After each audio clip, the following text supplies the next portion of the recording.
Great to connect with you through the I Love CVille Network in our building, the Macklin Building in downtown Charlottesville. A lot to cover on the program. We have an unfortunate, crazed churchgoer assaulting other, are they church patrons? What are they? What's a synonym for churchgoer? Congregant. Congregant, okay, there we go. Well said. Judah Wickower, congregant.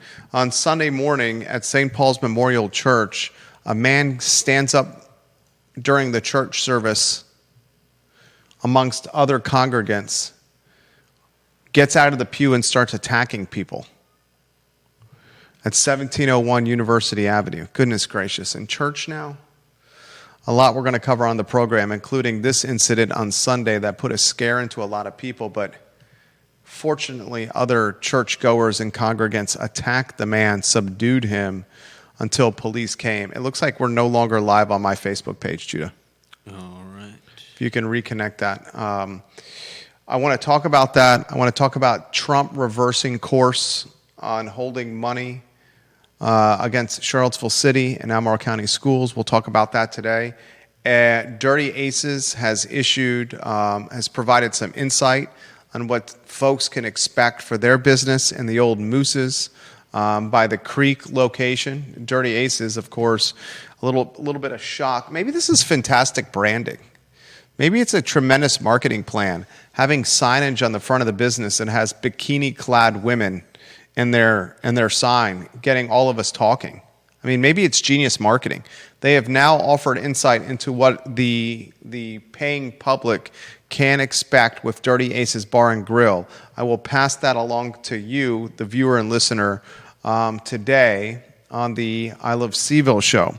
We're going to talk tampering in Virginia Tech today. Goodness gracious. And are we live on YouTube, J-Dubs? Yes. Okay. The Virginia Tech Hokies, and a story that broke over the weekend on ESPN, tampering. The Hokies last season, sent an assistant coach to North Carolina Central. During a game, a Virginia Tech assistant coach somehow got on the sidelines during a North Carolina Central football game and was literally trying to recruit a North Carolina Central football player, a star running back, while he was playing football for North Carolina Central, recruiting a player during the game. Never seen anything like it before. We'll talk about that on today's show. We'll talk another new restaurant, Piers Seafood and Grill on Seminole Trail.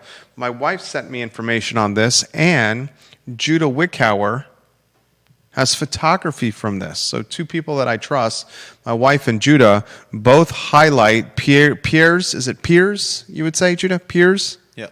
Piers Seafood and a soft opening. And speaking of openings, Home Depot, we talked about it last week, has now been delayed with its opening. I think that's now set for August, J-Dubs. Yeah, I saw something about that. One of the most anticipated openings, Home Depot, not just a home improvement store, folks. This is now one of Albemarle County's most important developers. We'll talk about that on today's show. And we'll also highlight the discussion from Friday that I got significant feedback. A couple of dozen viewers and listeners reached out to us post-show and wanted to discuss the economic impact of this zoning purgatory in the city, where one Charlottesville insider, one stakeholder in the development community, characterized the zoning purgatory or the zoning quicksand as having a nearly $400 million impact on his firm. We asked the question, Neil Williamson in a comment on Friday also is wondering the same, if the totality of this zoning purgatory or zoning quicksand is more than $1 billion of economic impact on the city, and perhaps beyond, folks. That was much of the commentary that was offered, that the zoning purgatory is not just an economic impact on the city, but much of Central Virginia, as the workers, especially the blue-collar variety that work in housing and development and building and construction, are not just living in the city, but they're living in the surrounding jurisdiction. So I want to talk about that today. A lot we're going to cover on the program. We saw John Vermillion today, Judah. We saw Andrew Vermillion at Charlottesville Sanitary Supply. Let's give them some love. On High Street, online at charlottesvillesanitarysupply.com. The Vermillions are 5 generations in Albemarle County. Their business is 3 generations strong and located on High Street in the city of Charlottesville. We were there this morning talking with John and Andrew, and boy, oh boy, was the business hopping. Goodness gracious. They were doing water testing for swimming pools. They were helping folks with their vacuum needs, as they have a mechanic on site that repairs vacuums. They were doing a ton of sanitary supply sales. They were doing a ton of chlorine and pool sales. My family, our swimming pool, is kept crystal clear blue thanks to the supplies, the know-how, and the chlorine, the ingredients at Charlottesville Sanitary Supply. John and Andrew Vermillion, A-plus people. I genuinely enjoy seeing John and Andrew. Support the businesses you want to see make it another 61 years, like Charlottesville Sanitary Supply has done so far, 61 years, by patronizing them in person, folks. Judah Wickhauer, two-shot. Studio camera and two-shot. I love the studio camera because I think it shows the depth and breadth of our studio, which has been cobbled together over years of doing this. Every quarter, we try to make the network or the studio a little bit better. And we try to stick to investing into the network every 90 days or so. Studio camera two-shot, Judah Wickhauer. Your weekend, first most exciting thing that happened to you, or the item of news that most intrigued you the most over the weekend, if nothing exciting happened? Sometimes non-exciting weekends are also welcome weekends. Yep. Was excited to find there's a new seafood place coming to town, Piers. Sadly, it was not quite open yet, so I didn't get to try it out, but I did get a picture of the facade, and the place is looking good. I hope it brings its A game and sticks around for a while. Yeah. Do you have a photo you can put on screen? Yep. Is this a Judah Wickhauer picture? Yeah. Let's get that Judah Wickhauer picture of Piers Seafood and Grill. Where exactly is it located? This is where Mavericks was, where most recently was occupied by Plaza Azteca. Plaza Azteca. The boathouse was there in Yep. years past. Mm-hmm. That's a massive restaurant. Yeah. An absolutely massive Great restaurant. space. Cajun boil, wings, pasta, shrimp, lobster, and more. Yeah. I respect anyone that's willing to open a business in this economic climate, and this political climate, and this ever-changing climate where the internet, third-party delivery, and frankly, folks new to the area are really radically changing how we support small business. Piers Seafood and Grill opening in the old Plaza Azteca location, the old Mavericks location, the old Boathouse location. I have first the positives, okay? Here are the positives. That location has a boatload of drive-by traffic. Yeah. That restaurant inside has a fantastic bar. Mm-hmm. Fantastic seating, fantastic ambiance inside, Yeah. fantastic parking on site. No doubt. Tens of thousands of cars drive by it every day. Mm-hmm. That's the most densely populated restaurant corridor in all of Central Virginia, 300,000 person market, Seminole Trail. The rent, now the not cons, but the things I question. Here are the things that I question. The rent at that particular restaurant is extremely expensive. It's an island pad standalone restaurant. It's astronomically expensive. Before the owners can start paying themselves, they will have rent overhead and staff overhead because the restaurant is huge, so you're going to need a lot of staff. That is some of the highest in Central Virginia. I also wonder about the turnover at that location. I personally have been in this community 25 years this August. First arrived as a first year at the University of Virginia. Now a married man with 2 children, business owner. And in those 25 years, I've seen that location off the top of my head be the Boathouse, be Mavericks Steakhouse, Yep.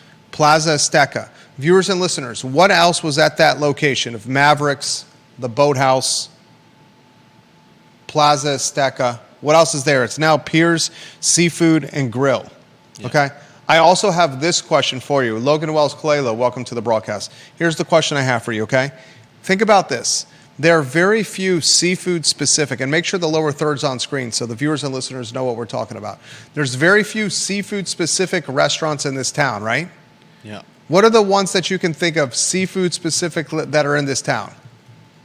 Public, Fish and Oyster. Yep. One of our favorite restaurants, our family. Daniel Kaufman, I hope you hear this. He knows I offer tremendous support for Public. We love the happy hour. We love the lobster rolls. We love the ambiance at Public. Seafood-specific restaurants in this town. How many can you name, viewers and listeners? Is there another one? There is... Red Crab is closed. No, I know that. Barco, what is it? Morisco's AlbCo? On West Main Street. Yep. Is that seafood-specific? They're pretty big. Is that not Hispanic? It is, but it's Hispanic seafood. Okay, would you characterize what you're always quick to remember the name of this restaurant. What is the name as you remember it? Let me make sure I'm getting it right. Morisco's AlbCo. Okay. How did they describe themselves on the website? Let's see. I mean, it's shows up on Google as a seafood restaurant. Get to the website, and I would not think seafood first with that website, with that restaurant. Go ahead. I mean, AlbCo literally means the boat. Okay. All right, I'll give you that one then. So perhaps you've come up with two in Charlottesville and Albemarle County. Philip Dow, welcome to the broadcast. Viewers and listeners, any other seafood-specific restaurants that you can think of? My point is this. There are not many. There's not many. I know. My dad wanted seafood yesterday, and I'm going online. Is there not many for a reason? Because Conan Owen watching the broadcast. He says Bonnie and Reed is seafood specific. Well done, Conan Owen. Excellent. The owner of Sir Speedy of Central Virginia. Let's give Sir Speedy some love. Sir Speedy of Central Virginia is owned by Conan Owen. He's the CEO and the founder of Sir Speedy of Central Virginia, the CEO and owner. He's a Darden graduate, UVA Darden graduate. He's a business development genius. If you need any printing needs, Sir Speedy of Central Virginia is who you call. They're located on Market Street, about, half a mile from our studio here. If you have a logo, they can do something with it, graphic design or marketing-wise. Sir Speedy of Central Virginia. Bonnie and Reed is 3. So right now, viewers and listeners, we can think of 3 seafood-specific restaurants. Bonnie and Reed on the downtown mall, owned by the guy that... Stefan Friedman, who owns Draft Tap Room, Ace Biscuit and Barbecue, Vitae Spirits, the sushi joint back behind Vitae Spirits. He owns Bonnie and Reed. He was one of the co-owners of Little John's.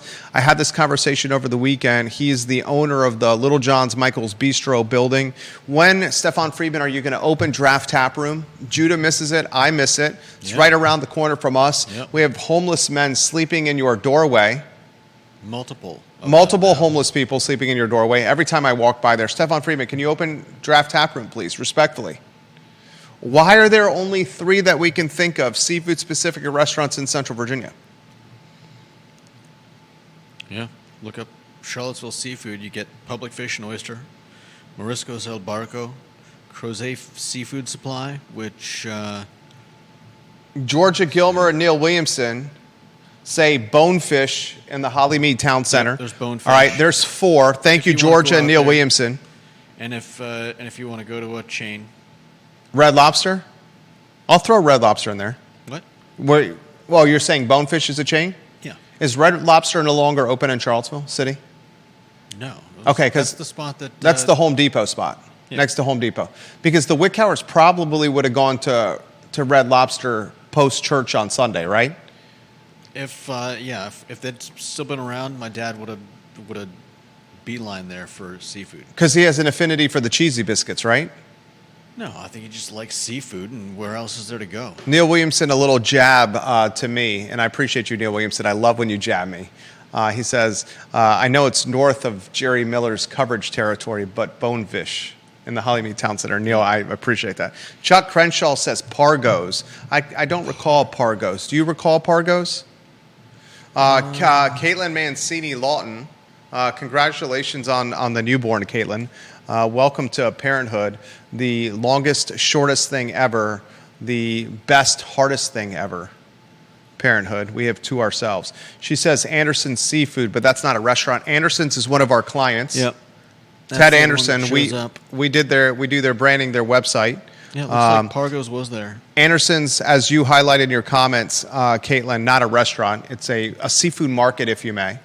They're located on Ivy Road, Anderson's. Ted Anderson and Susan Anderson are fabulous people. And if you notice, Tacos Gomez has now posted a truck on Ivy Road in the late Phil Wendell spot next to Anderson's, where the Gomez brothers, and the Gomez brothers are friends of mine, fantastic racket players, fantastic athletes, played many matches of racquetball against the Gomez brothers, Kevin and Miguel. They have a truck now in the late Phil Wendell's dilapidated parking lot, the old Virginia Oil location. All right, so where's Pargo's? I know the restaurant scene like the Pope knows holy water, and I don't know Pargo's. Oh, no, I think they're mentioning it because it used to be in the same spot as... Thank you, Chuck Crenshaw. Chuck Crenshaw says Pargo's used to be in the same spot as the Boathouse, Mavericks, and Plaza Azteca. Yeah. So here are the concerns I have, and I'm just talking out loud, and I want every business to survive, and we're kind of hopping around. Vanessa Parkhill says Pargo's, that was a long time ago. I'm talking out loud, okay? The viewers and listeners have highlighted with the location of Piers Seafood and Grill, and I want them to crush it. Pargo's was there, the Boathouse was there, Mavericks was there, Plaza Azteca was there. There's a lot of turnover in that location. Item of concern number one. Item of concern number two, that is one of the largest restaurants in Charlottesville and Albemarle County and across Central Virginia, square feet wise. And when you have square feet in commercial, your rent is tied to the square feet that you use. So their rent is going to be one of the most expensive rents in Charlottesville and Albemarle County. I would bet you the rent at this specific location is on the level right below the rents at Barracks Road Shopping Center and the rents at Stonefield. I've highlighted that the most expensive rent in all of Charlottesville or Albemarle County is the old Ralph's Tap Room, the Island Pad Restaurant and Barracks Road Shopping Center. That's the most expensive rent, with the only one flirting with Ralph's in cost, maybe Travinia Kitchen in Stonefield. And if you haven't noticed, Travinia Kitchen in Stonefield, next to the movie theater, still has yet to open. Travinia Kitchen, one of the sexiest restaurants footprint-wise, outside fire pits, next to the movie theater, the sexy shopping center Stonefield, owned by the New York private equity firm O'Connell Capital Partners, still is vacant and has been vacant for years. Yeah. I'm not questioning Piers Seafood and Grill, their photo back on screen, opening in the Mavericks shopping center, the Mavericks location, Boathouse location, Plaza Azteca location. I am asking very basic questions. A, do we still sit down and eat inside restaurants at the same proclivity or frequency that we did before COVID? B, how are you going to make this space work with the overhead tied to a massive restaurant and rent tied to a restaurant this size? C, what are you going to do from a third-party delivery standpoint? Seafood does not travel with third-party delivery.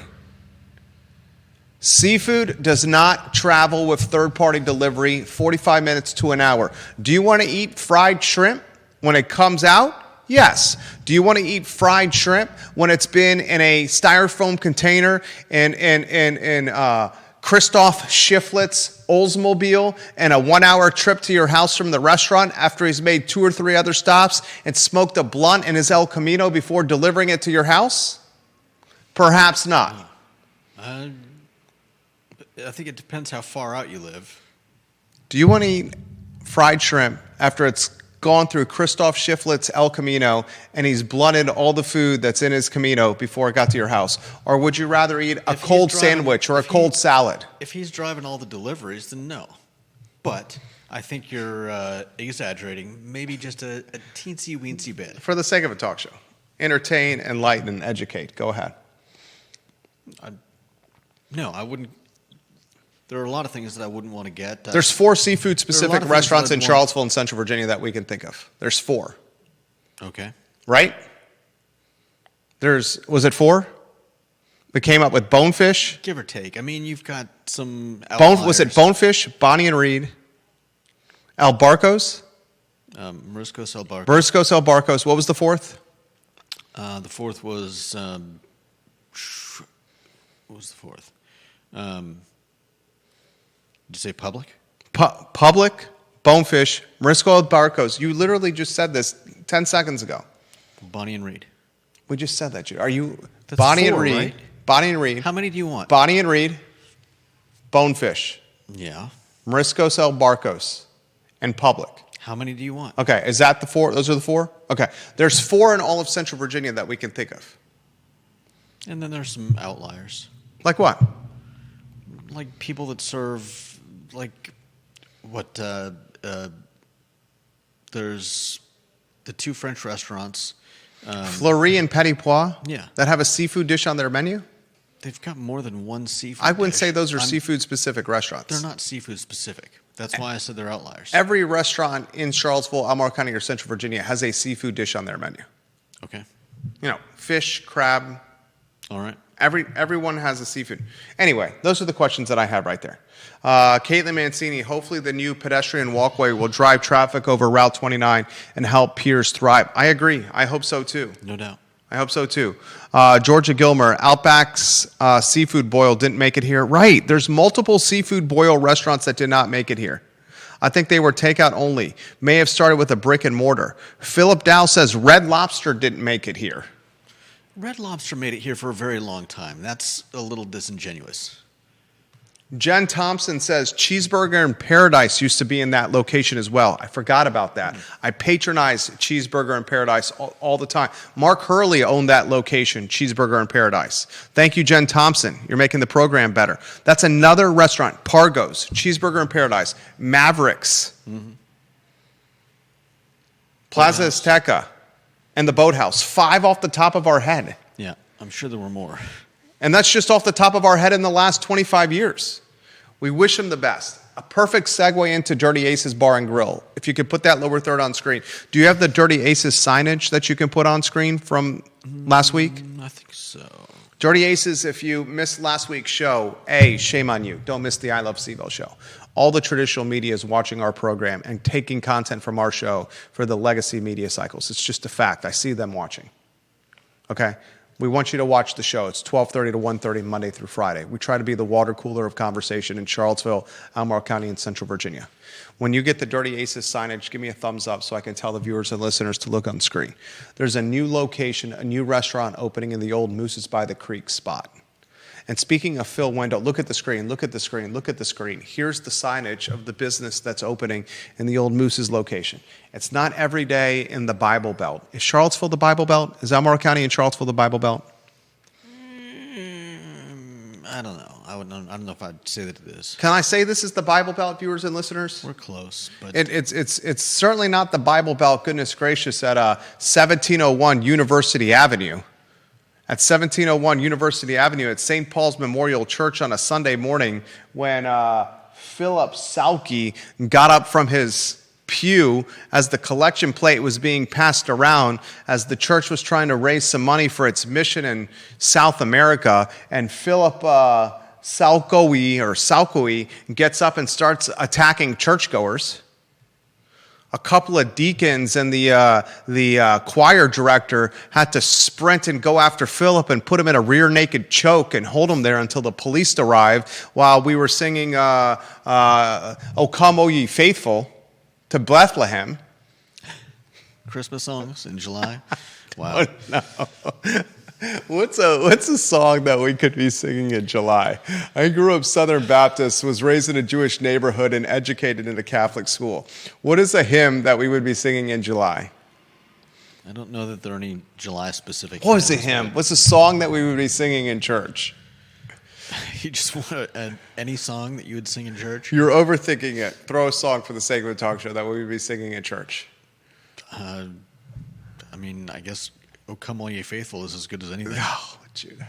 Deacon Jones and choir director Louise rear naked choke this criminal as he's attacking churchgoers with the collection plate being passed for their El Salvadorian church mission. Kelly Jackson watching the program. Kelly Jackson, my wife was asking about you over the weekend. She wants to know when Dave's Hot Chicken is opening in 5th Street Station. She literally asked me, have you spoke to Kelly Jackson recently? When is Dave's Hot Chicken opening? And she cannot wait for your hot chicken place to open in the old Fuzzy's location. That's a fantastic spot for the Jackson family who knows restaurants like Judah Wickhauer knows church hymnals. Yeah, okay. That's a zig over there. I haven't seen a hymnal in decades, but Put the Dirty Aces sign back on screen. This is opening in the old Moose's location. Phil Wendell comes up twice on the show. Remember, we thought that Moose's, they were closing Moose's by the Creek. Now they've opened a fabulous restaurant, the Boy Tavern, right? Is it Boy Tavern or Shadwell's? I think Boy Tavern. A fantastic, eatery in Boy Tavern. But we speculated that Moose's was closing in large part because of the uncertainty of Phil Wendell's estate.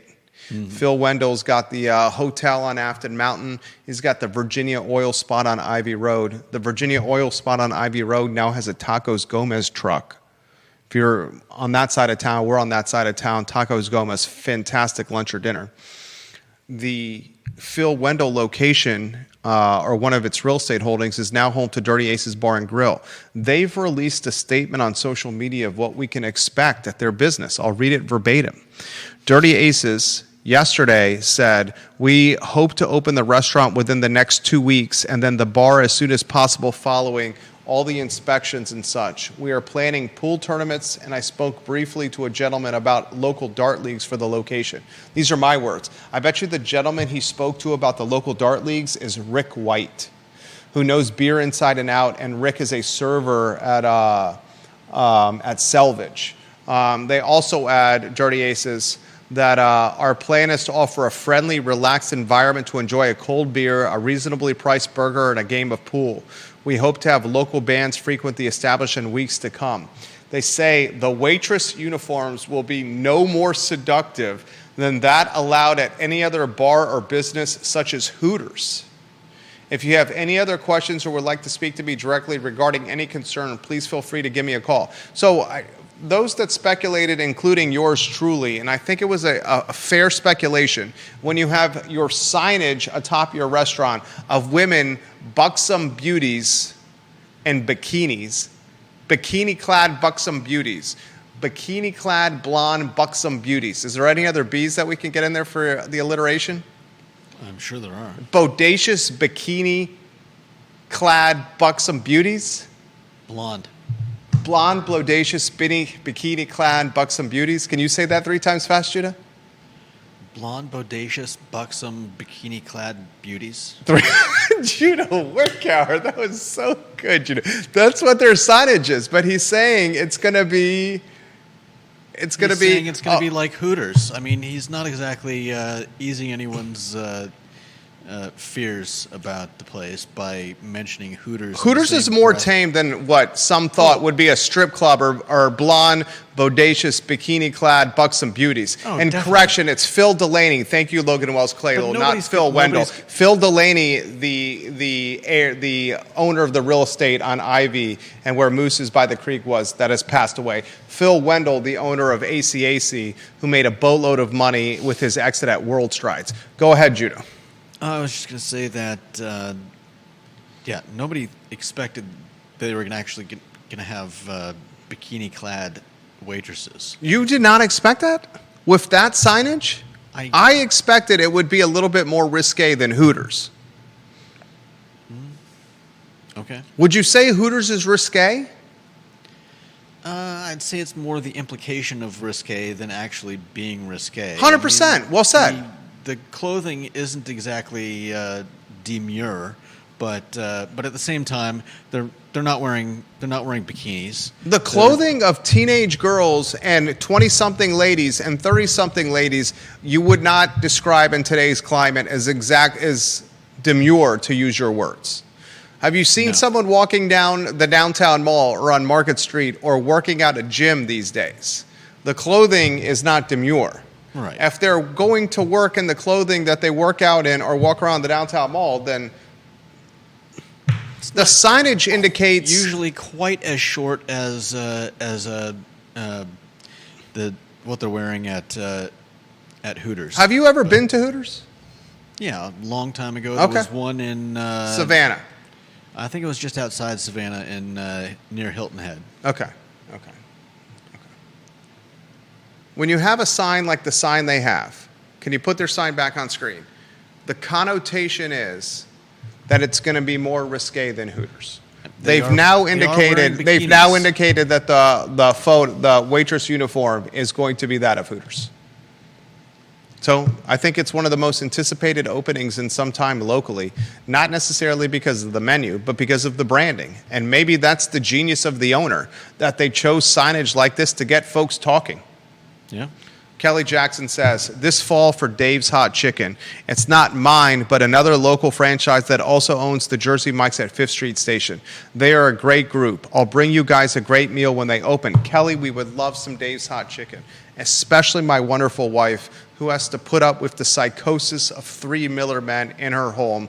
Yours truly, a 7-year-old and a 2.5-year-old that is undoubtedly a Tommy Tornado.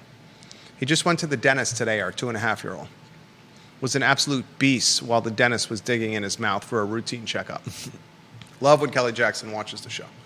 All right, so that's the restaurant news. I want everyone to be successful. I swear to God, anybody that launches a business, I want to be successful. I don't care what your politics are. I don't care who you're sleeping with. I don't care what you believe, okay? As long as it's above board and not super sketchy, especially sketchiness with kids. I don't care what you do, okay? I'll support you and give you a shot if you're a locally owned and operated business. This cancel culture that's on Reddit, where they're trying to cancel businesses because of their politics, is the definition of absurdity. It's the definition of absurdity, okay? Support local owned and operated whenever you can. I'd say it's the definition of spitefulness. It's the definition of spitefulness, absurdity. It's not absurd because some people may be losing their businesses because somebody disapproves of who they voted for on a ballot or what they believe politically. Well said. Just sad. Well said. And if you're hating people because they think something different than you, I'm sorry, but it's just sad. It is sad. And spiteful. Very good. Very good. Lead headline of today's show, what is it, Judah Wickower? Put the lower third on screen. Let them know what the lead headline is. I would love to go to the grand opening, Kelly Jackson. We would love that. And Georgia Gilmer says the Bible Belt starts at the bottom of Virginia. Charlottesville and Albemarle County are not a part of the Bible Belt. Thank you. Thank you, Georgia Gilmer. Appreciate you, Georgia, as well. For lead headline, what do you got, Judah Wickower? We have money. The schools have money. Such a short-lived story. Yeah. The federal administration, all the activists in this community were screaming atop Carter's Mountain saying, Donald Trump is screwing the Albemarle County Public School. Donald Trump is screwing Charlottesville Public Schools. He's withholding federal funds. Oh, that Trump. All the activists, all the Democrats, all the haters, a lot of them were saying, oh, that Trump. That was late last week. Today we wake up, that funding has been reinstated. Mm-hmm. As I said last week on the show, look beyond the headline. As the folks were screaming, oh, that Trump, and holding that federal funding, I said, look beyond the headline. We're talking $660,000 for Albemarle County. Yeah. Albemarle County's yearly budget is well over $200 million. We're talking $417,000 for Charlottesville Public Schools. The city budget is what, $47 million, $50 million? We're talking an absolute drop in the bucket. And 4 or 5 days later, the money is reinstated. Mm-hmm. I am not a Democrat. I am not a Republican. I'm not a Harris supporter, a Biden supporter, a Trump supporter. I am a supporter of common sense. I vote candidates based on their platform and not their party. I vote candidates based on what they are saying and how it applies to my family, my wife and my children, our business, and our community. I don't vote by party, okay? But what I do know, and what I'm willing to do on this platform, and I think it's why you watch, is I have the courage to speak about things even if they're unpopular in our community. And the headline that broke last week was Trump administration freezing funds from Albemarle County Public Schools and Charlottesville Public Schools. I came on the show and said, ladies and gentlemen, Albemarle's budget yearly is well over $200 million, and all Trump is freezing is $666,000. I said, Charlottesville City public school budget is tens of millions of dollars a year, and he's freezing $417,000. I said, get a grip. And I also said he plays this game to try to negotiate for what he wants. I bet the money comes back again, and today it did. It's reality. We need to live in it. And it wasn't even directly selecting Albemarle and CVille City Schools by themselves. There was a boatload of schools included in this. Jason Noble, his photo on screen, $284 million, Albemarle County's public school yearly budget. The biggest BS of them all, the biggest gripe you should have of all of them, Albemarle County parents, Albemarle County taxpayers, is not that the Trump administration froze $660,000 for 4 or 5 days. The biggest gripe you should have of all of them is the Albemarle County School Board gave itself 100% plus raise in one meeting without making an announcement to the community that it was going to give itself 100% plus raise. Yeah. That's the gripe you should have. A bunch of folks got together in a back room and wheeled and dealed to give themselves 100% plus raise without giving us an opportunity to go to a public podium and say, what are you doing? No one gets 100% plus raise. It should be staggered over years. That's the gripe you should have, and shame on the school board. Yeah. Next headline, Judah Wickhauer. Next up, we've got impact of new UVA Prez on CVille and Central Virginia. I sincerely want, help me answer this question. I don't have a direct answer on this. Kiana Na on I Love CVille Food says, I'm a supporter of fascism, not common sense. I don't even know what that means, Kiana Na. What does that mean? I'm a supporter of fascism, not common sense. Do you know what that means?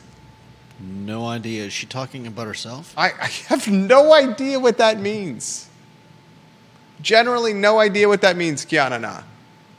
I'm going to ask on a different topic, and Kiana Na, I'm open-minded to hearing your explanation.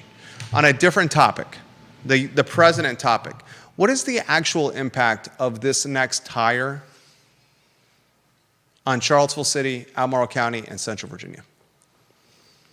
Overall, I would think very little. That's what I want to get a feel. Why do you say very little? I mean, it's not like a new president is all of a sudden going to initiate a pilot program. It's not like any of the pilot program, payment in lieu of taxes program. Go ahead. It's not like there's going to be a pause or a stop to any of the current construction projects that UVA is working on. I can't imagine there being a slew of policy shifts. I think they're liable to look for someone that can pick up the baton and keep running. And essentially, I don't know. I think they probably just want to keep the perception of everything running smoothly. Viewers and listeners, what's your take on that? Ginny, who is watching on Twitter, she has a correction for us and the viewers and listeners, and boy, oh boy, Ginny, who is a smart person. She says, Cheeseburger in Paradise was where Outback is now, not where Mavericks or Plaza Azteca or Piers was. She says, it was Pargo's when I first came to Charlottesville. Mm-hmm. And she says, as someone who grew up on the coast, I've never consistently found seafood I love in CVille. Rhett's used to have some good options, but of course they are now in Zion's Crossroads. Rhett's had one of the best Cupid sandwiches I've ever had in my life. I think she's 100% right about the difficulty in finding consistent quality. Even Red Lobster, which despite being a chain, was pretty decent. Please never, except for the last I'd say year or two of their existence, they really were letting it slip. Red Lobster slightly makes me vomit in my mouth, and then I have to swallow it while doing the show. Public fish and oyster is the standard for seafood locally, and I think it's a gold standard. I hope Daniel Kaufman's watching the program and heard me make that comment. His seafood is always consistent, priced well. The happy hour is one of the best in town. I can't say enough about Public fish and oyster. In regards to Jim Ryan, Sadly, they were never open for lunch. Public? Yeah. Is Public not open for lunch over the weekend? It's never open for lunch. What's the earliest it opens at 3 p.m.? 4 o'clock. Okay. I can understand why some people may have complaints with the opening time that may want to go for lunch. I'd love to take my parents there after church, but Touche. what are you going to do? I would say his opening, his schedule, his hours are tied to labor and managing payroll. That's just my 2 cents, though. In regards to UVA and Jim Ryan was the 9th president at the University of Virginia. The Board of Visitors and some faculty and some other key stakeholders are looking to hire the 10th president. I continue to question why the Board of Visitors have not had in-person meetings since Jim Ryan has resigned. What the hell is going on? Yeah. I in particular say this knowing that the Jim Ryan position, president, is open. The provost position is open, number 2. It's been open since February. Knowing the CEO of UVA Health is open, the dean of the medical school position is open, the CEO of the hospital is open. Yeah. Position on the UVA Foundation is open, so 6 of the top 8 spots at UVA are currently vacant. It's a turnstile. Why isn't the Board of Visitors meeting? It is absolutely flabbergasting that the Board of Visitors is not met in person. It questions, I question my level of confidence in them, my level of trust in them, my level of actually carrying out a plan of emergency if they haven't had an in-person meeting. Right. Okay, that's my question. The topic we're covering today is what's the impact a president will have, the 10th president, the newly minted president, whenever it's named, whenever he or she is named, on Charlottesville, Albemarle County, and Central Virginia. That's the question we have here. I think the impact is a little more than Judah's giving, but to Judah's point, not going to have a significant impact on Albemarle, Charlottesville City, or Central Virginia. Of all the presidents we've had in this community, of all the presidents we've had at UVA, I think the president that has had the largest impact on Charlottesville City, Albemarle County, and Central Virginia is John Castine. When John Castine was the president of the University of Virginia, this institution was committed more so than ever to supporting the city, Albemarle County, and Central Virginia. No, it did not pay its fair share of taxes. The pilot program that Michael Payne's pushing, payment in lieu of taxes, is a great idea. Harvard does this with Cambridge in the Boston area. They pay taxes based on the real estate holdings they have, a lump sum. Whether it's the full amount, it's not. But it's perceived to be such a large lump sum that it's a token of good faith. UVA doesn't do this. Yeah. It's BS from UVA. What Jim Ryan did at UVA out of the gate was he tried to do these committees where he got community stakeholders. Mark Lorenzoni was a community stakeholder. And he got these committees where he tried to take the temperature of the community and say, what are the topics that we should be focused on with our endowment, with our money, with our fundraising, with our influence, with our efforts? Housing always comes up. Taxes always comes up. Did they do enough under Jim Ryan's watch? No. Then COVID hit, then the triple murder hit, then the UVA Health scandal hit, then the pepper spraying hit, and all these dramas hit, and they lost focus of what they were going to do well for the city, for the county, and beyond. When John Castine was president, they were committed to helping the area. Yeah. They were committed to using vendors in Charlottesville and Albemarle County, small businesses in Charlottesville and Albemarle County, that UVA was willing to pay a little bit above and beyond because they know those businesses were local. Now UVA, when they're sourcing subcontractors or searching for vendors to fill their supply chain, all they care about is dollars and cents. Yeah. They don't care if it's a locally owned or operated business or someone from out of market, and that's bullshit. And we've heard that from multiple sources. We hear that all the time. We hear that all the time. A terrible example of this, no, a great example of the terrible behavior is last week when the University of Virginia had a student athlete meet and greet. And at this student athlete meet and greet, Conan Owens sent us this information last week. the owner of Sir Speedy, at this student-athlete meet and greet, the athletic department was charging a $500 gatekeeper tax for small business owners to come do a meet and greet with student athletes to fill potential part-time positions or internships. When an athletic department or an institution that's so well-funded like UVA says to small business owners that are barely scraping by and trying to keep their lights on, if you want to meet our student athletes, you're going to pay us $500 to get in the door, that's extortion. Yeah. That's a gatekeeper tax. And it doesn't help the city, and it doesn't help your students. That's bogus. It helps nobody but UVA pad their coffer. Yeah. That would not have happened under John Castine. Wouldn't have happened under John Castine. Now it's a nickel and dime culture. And it's not right. Neil Williamson, will UVA continue the great and good concept, affordable housing efforts? Consider the differences between Sullivan and Ryan. Here are the differences from my standpoint. Neil Williamson, his photo on screen. Terry Sullivan was an academic who got promoted to president. Jim Ryan was a politician who got promoted to president. I understand Jim Ryan was a professor. I understand Jim Ryan was an academic. I understand that Jim Ryan's got Ivy League credentials. I understand that he matriculated from the Ivy Leagues through law schools and through UVA. I get that he has academia on his resume. But when it was all said and done, Jim Ryan's best talents were fundraising, 1, politician, 2. His second best talent, politician, he did not play the game the right way and he lost. Masterful fundraiser. Masterful fundraiser. One of the best fundraisers you'll find out there. Could not play the game politics-wise and he lost. Terry Sullivan was an academic who got promoted to president, and she stayed in the background. Not a great fundraiser, not a great politician, not a great brand ambassador, not a great evangelist. She was pro-professor, pro-academia. So when she was initially fired by Helen Dragas, when she was on the Board of Visitors, the developer from Virginia Beach, when she was the rector, and she Dragased Terry Sullivan, yes, I turned her last name into a verb, when she did a coup, a behind-the-scenes coup to get Terry Sullivan pink slipped, the UVA faculty went to bat for Terry Sullivan and said, no, you don't do that. Yeah. And if you do that, we're all going to quit. And then UVA's got nothing. And then Terry Sullivan was reinstated, and then she did a few more years. Yeah.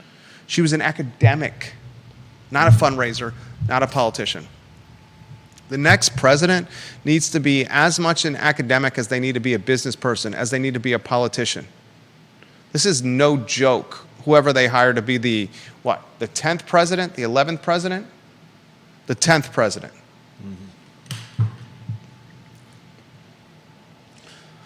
Deep thrower, I'm going to get to your comments here in a matter of minutes.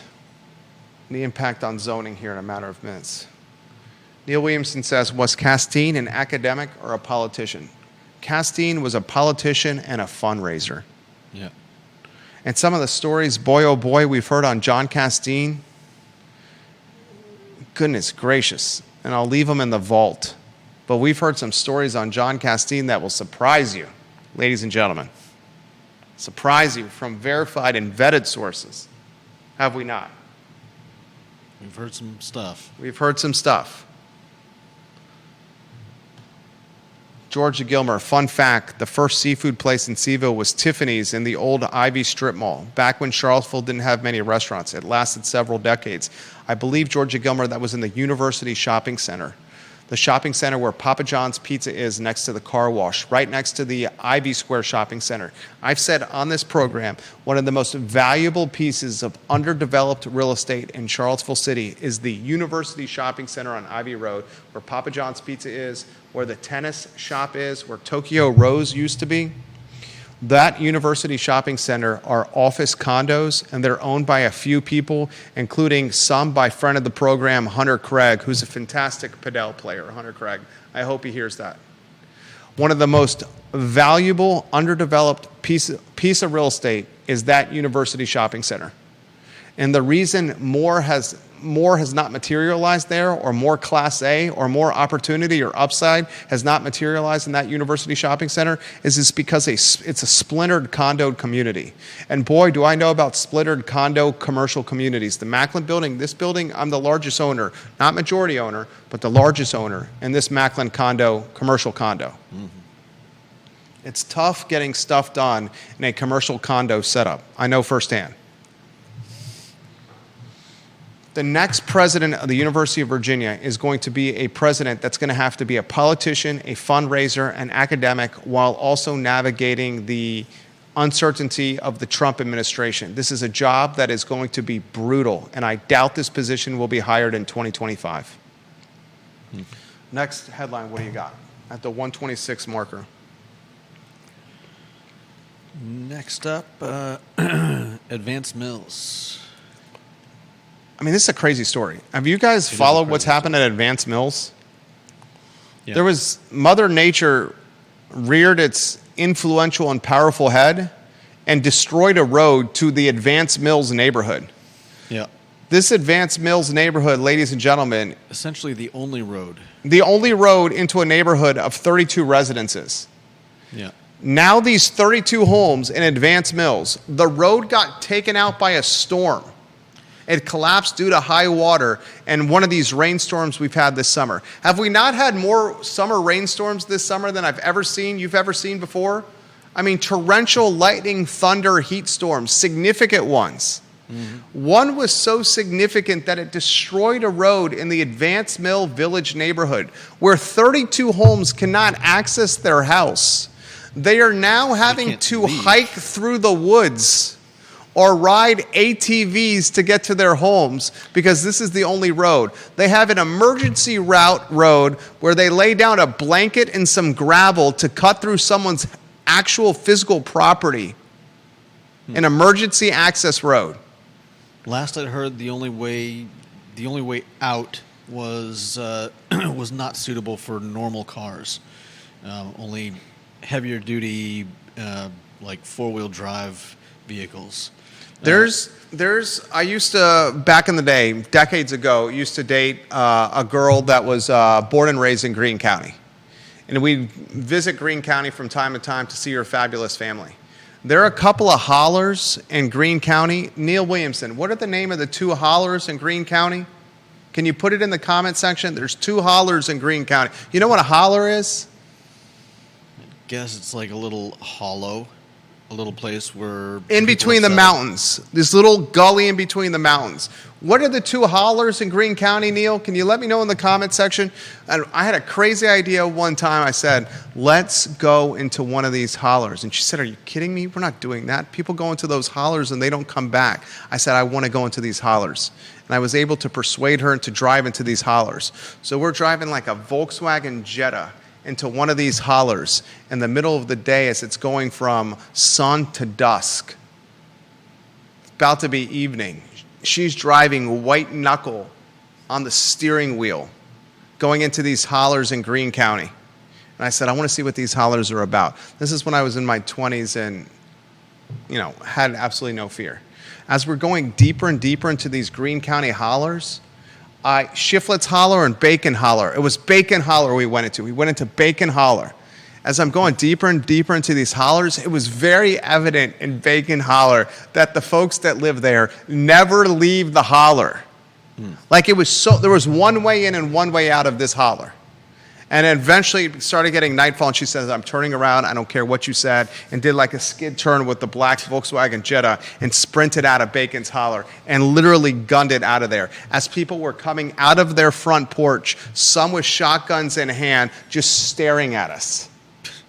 Literally having a rifle or a shotgun, not pointed at us, but holding it, making it very clear and obvious that we were not welcome in Bacon Holler. Standing on their front porch with the shotgun as I'm looking out the window, 25-year-old Jerry staring at them, encouraging her to continue driving deeper into Bacon Holler. Finally, her cool head prevailed, and she turned the car around and gunned it out of Bacon Holler before it became nightfall. True story, hand on the Bible. Unbelievable experience, Bacon Holler. Neil Williamson says Bacon Holler history includes great moonshine. I bet it does. I've never seen a place like Bacon Holler before. Next headline. Any more headlines on the Monday edition of the show, Judah Wickower? Yeah. That is a true story, Bacon Holler. Neil Williamson, have you ever gone deep into Bacon Holler? Or Shiflets Holler? There's another holler out there. There's a third holler. What's the last one? We've got zoning impacting city economy at $1 billion plus. Okay, I'll close on this. Deep Throat's photo on screen. He has this comment. He says this: the economic impact of zoning situation really depends on how long it lasts. That's why the city should settle it. I have pretty good info that what the plaintiffs have asked for is very modest, and the city responded with an extremely nasty and peremptory response. Peremptory? Peremptory. Peremptory, thank you. God, Deep Throat.